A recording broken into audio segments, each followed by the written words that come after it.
gentlemen of the press,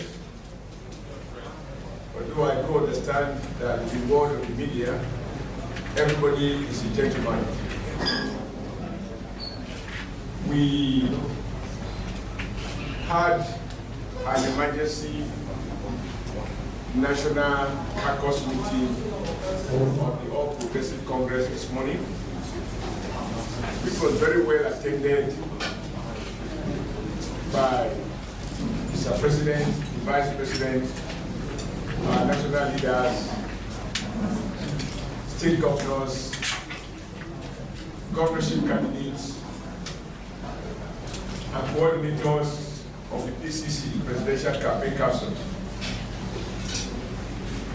The purpose of the meeting was basically to reflect on the sudden and unfortunate decision by INEC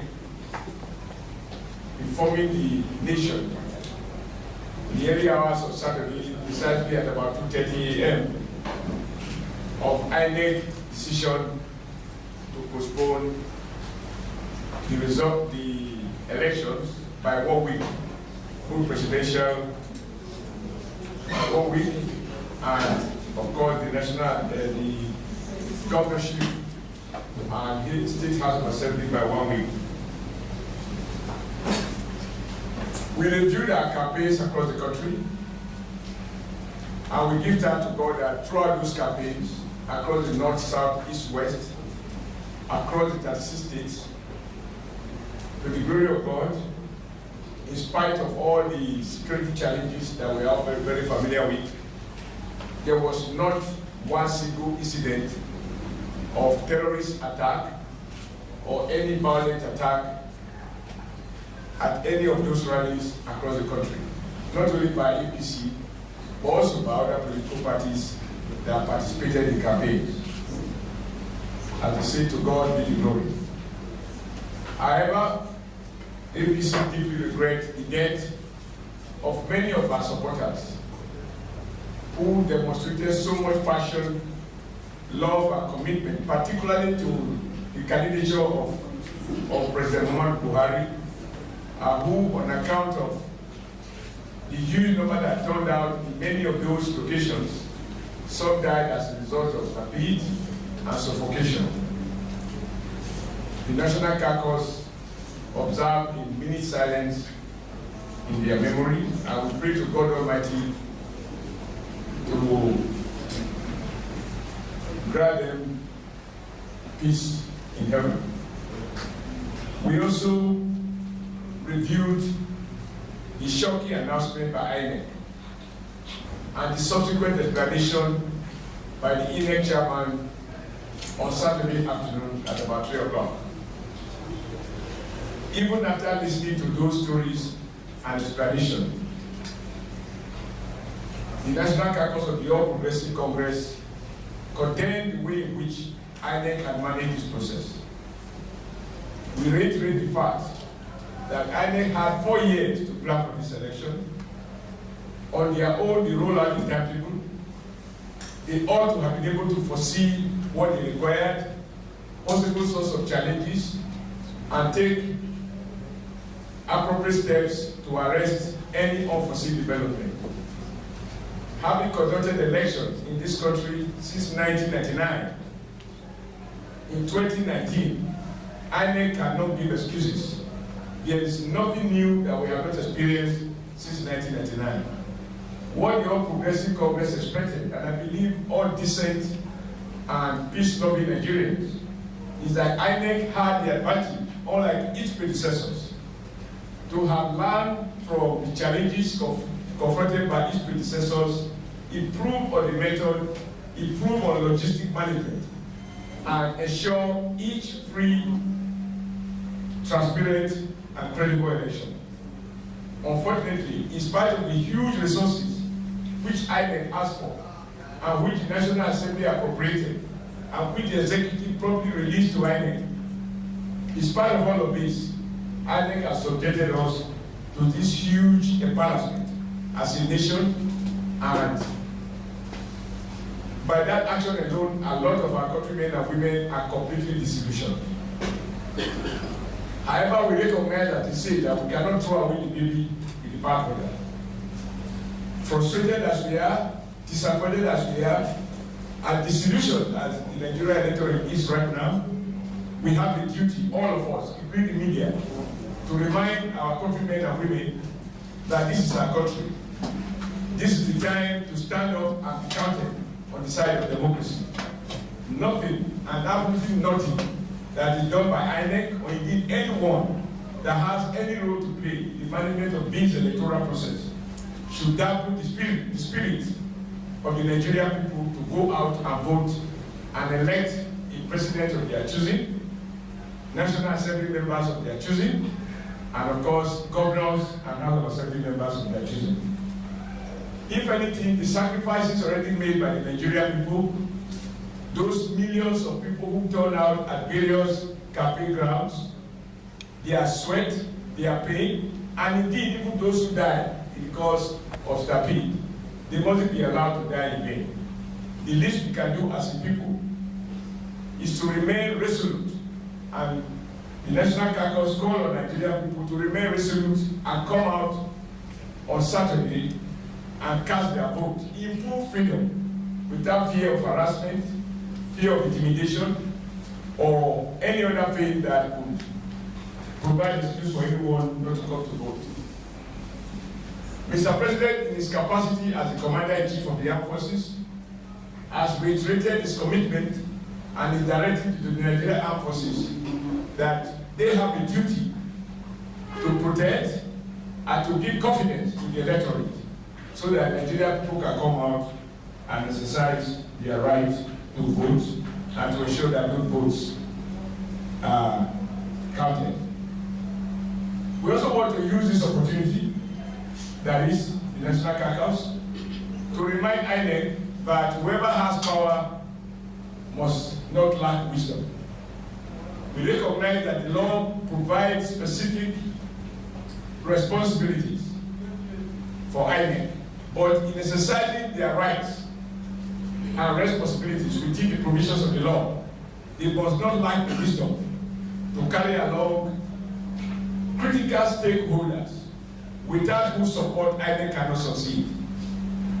It bears repeating, but INEC ought to have arranged to invite political party leaders, share with us their concerns, their observations, their fears, and even their hope, and together look at all the options that are possible so that the kind of root shock that Nigerians were subjected to would have really been avoided. So we urge all our members, and indeed the Nigerian people, to remain steadfast and committed. We mustn't dismiss our country, we mustn't dismiss INEC, even with the obvious incompetence that have been demonstrated by the way in which they have managed this year's edition of the national election. We have to keep INEC on their toes to ensure that never again will they find any excuse. And all Nigerians should be able to point out anything they observe that they think, if it is not corrected, can possibly undermine the conduct of free, fair, and credible elections.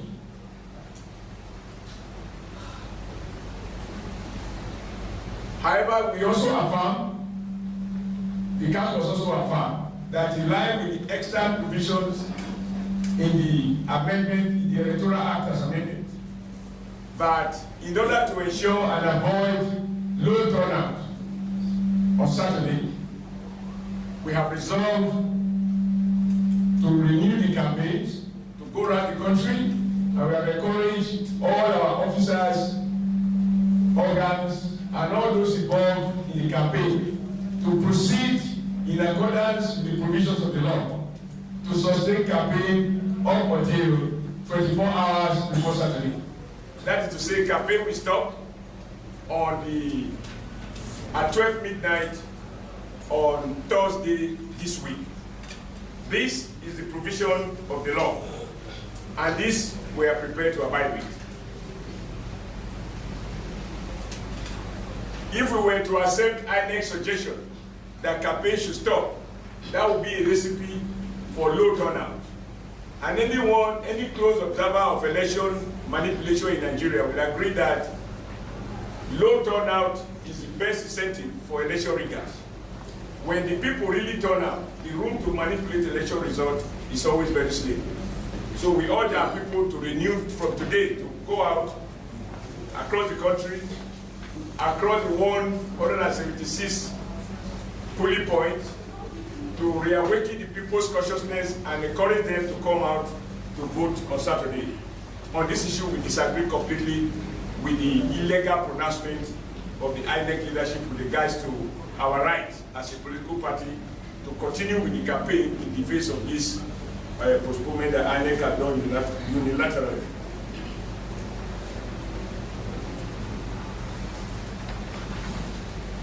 After reviewing reports from across many of our states, we are shocked to observe that in many states in which PDP are governors, that a lot of the high-dog staff that INEC has deployed are card-carrying members of the PDP.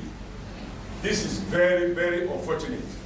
INEC has a duty to screen and to ensure that those deployed as high-dog staff who will function as presiding officers at local government and world political centers are not card-carrying members of any political party. We urge INEC to review this situation and effect the appropriate corrections. Happily, INEC has said they are going to retrain those they have already trained. I think this opportunity offered them opportunity to revisit and properly re-identify those they have recruited as IDOC staff and ensure that they are not card-carrying members of any political party. The National Caucus also urged our security agencies, including the police, state security services, and even the armed forces who are involved in ensuring that elections are conducted in a free and safe environment. There have been unverified reports about people who have been caught with printed and even already prepared result sheets in some part of the country. I am not able to name those involved in this, but we are informed and we have no reason to doubt some of these people have been handed over to the police. We urge the police not to release anyone, regardless of his political party or the interest he represents, that anyone found with any of these sensitive materials which ought not to be in the custody of any other person other than INEC, that once apprehended, police should ensure that they are kept out of circulation until they are able to diligently investigate and prosecute those involved in this attempt to manipulate the election. Happily, those who have been arrested so far, from all that we have been told and we have no reason to doubt, are all PDP activists.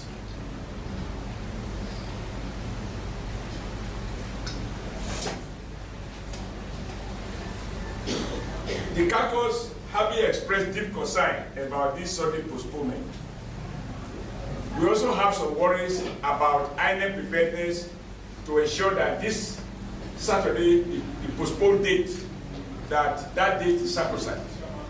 Therefore, we urge INEC and we urge Nigerians to encourage INEC to do whatever it has to do to ensure that on Saturday there is no excuse whatsoever.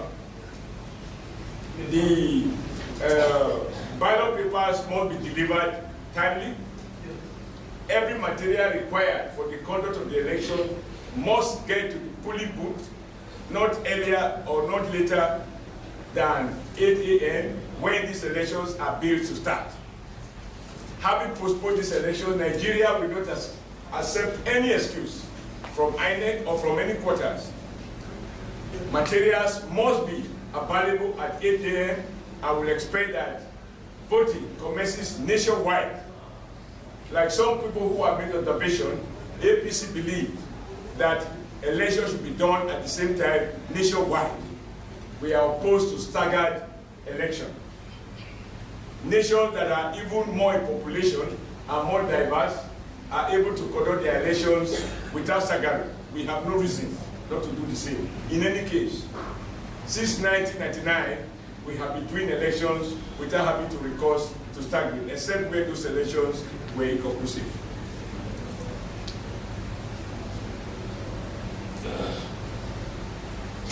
Lastly, we remain curious, and to that extent, we are very suspicious of the leadership of INEC. It is now clear to us from all that we have seen that the People's Democratic Party and their candidates and top leaders were aware that the elections will not take place. This we can easily confirm by some of the tweets, some of the conversations they've had, and some of the messages they have passed across their within their party lines, informing them that election will not take place, even at the time that we as the governing party were not in the know. So INEC has a duty now. We're asking INEC to explain to us how is it that the President and Commander-in-Chief of the Armed Forces did not have privileged information that INEC would postpone election. You heard the President this morning saying he was only waking up at about 4:30 a.m. maybe for his early morning prayers when he was informed that the elections will not hold and that INEC has postponed the election. If the President did not have access to privileged information until about 4 a.m. when he woke up to say his morning prayers, how can INEC explain that PDP hierarchy had information, prior knowledge of the fact that the elections were not going to take place? These and many other activities have raised doubt in our mind about the impartiality of INEC and the unholy alliance between a section of INEC leadership and the PDP establishment. If it becomes necessary between now and Saturday to speak more to these and other issues that we have come to discover, we will not hesitate to do so. But let me conclude by saying that as a governing party, we recognize that regardless of our huge reservations about the competence, honesty, impartiality of INEC, we are determined to do our best to work with INEC to ensure that Nigerians enjoy the right to vote and to have those votes counted in a safe and secure environment, and that the elections are conducted in a manner that is free, fair, and transparent. We do it not because we have any obligation to the international community. We do it because we have obligation to ourselves as a nation. As a country that has fought wars, and as a country that has provided Nigeria troops to defend democracy within our sub-region and beyond, we have no excuse whatsoever not to be able to manage our elections in a way that will enable every Nigerian to celebrate his citizenship of this country. So for those foreign observers and local observers, I want to assure them, as far as our party is concerned, we welcome them as partners in progress who are prepared to share with us their own experiences. However, having said that, we are not a colony of any country. We are a sovereign, and even in this moment, we are not ready to subject our sovereignty to the supervision of any foreign power. We are the greatest power on the African continent, and we will defend our honor and uphold the integrity of our great nation. Thank you so much, members of the press. You have been here all the period. Some of you travel around the country along with the various presidential candidates and senatorial candidates and all those who are involved in the election. No, when I say you, I'm looking in front, I'm not going to you in this room. There are many, there is nowhere I visited and it is sitting here. I saw cameramen and women, journalists, with pens and pencils across the country. So if you didn't travel, you were one of the candidates. Yes. We say I present you. We were not carrying along. Thank you very much and God bless you.